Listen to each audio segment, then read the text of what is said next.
आणि आताची एक महत्त्वाची बातमी, पुण्याच्या कॅम्प परिसरातील प्रसिद्ध बर्गर किंगवर एफडीएनं कारवाई केली आहे। कारवाईनंतर एफडीएनं या आस्थापनेचा परवाना देखील रद्द केलेला आहे।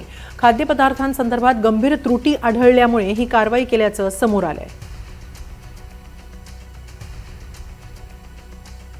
याबाबत अधिक माहिती घेऊया आमचे प्रतिनिधी अजिंक्य धायगुडे यांच्याकडून। अजिंक्य, काय अधिक माहिती?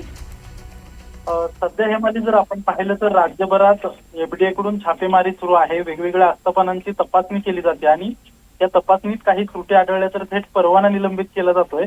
आज पुण्यात एफडीएने जे कॅम्प परिसरात बर्गर किंगचं जे हॉटेल आहे या ठिकाणी दुपारच्या वेळेस छापेमारी केली आणि त्या तपासणीत काही त्रुटी आढळल्यामुळे थेट या बर्गर किंगचं जे आहे तो परवाना रद्द करण्यात आलेला आहे। यामध्ये जर आपण पाहिलं तर खाद्यपदार्थांच्या संदर्भात गंभीर त्रुटी आढळल्याचं देखील समजते आणि रेस्टॉरंटमध्ये मोठ्या प्रमाणात अस्वच्छता असल्यामुळे देखील ही कारवाई केली असल्याचं सध्या सांगितलं जात आहे।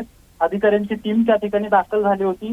एफडीएच्या नियमानुसार जी काही कारवाई करण्यात येते, जशी पडताळणी करण्यात येते तशी सगळी पडताळणी करण्यात आली आणि पडताळणी अंती या रेस्टॉरंटचा, या हॉटेलचा परवाना रद्द करण्याचा निर्णय एफडीएने घेतलेला आहे आणि तशी नोटीस जी आहे ती आस्थापना मालकाला देखील बजावण्यात आलेली आहे। आता यामुळे पुण्यातील अनेक हॉटेल चालकांचे धाबे दणाणलेले आहेत आणि ही कारवाई जी आहे ती पुढे अशाच प्रकारे चालू राहील असं देखील एफडीएच्या अधिकाऱ्यांकडून सांगण्यात आलेलं आहे। धन्यवाद अजिंक्य, आपण दिलेल्या या सविस्तर माहितीबद्दल।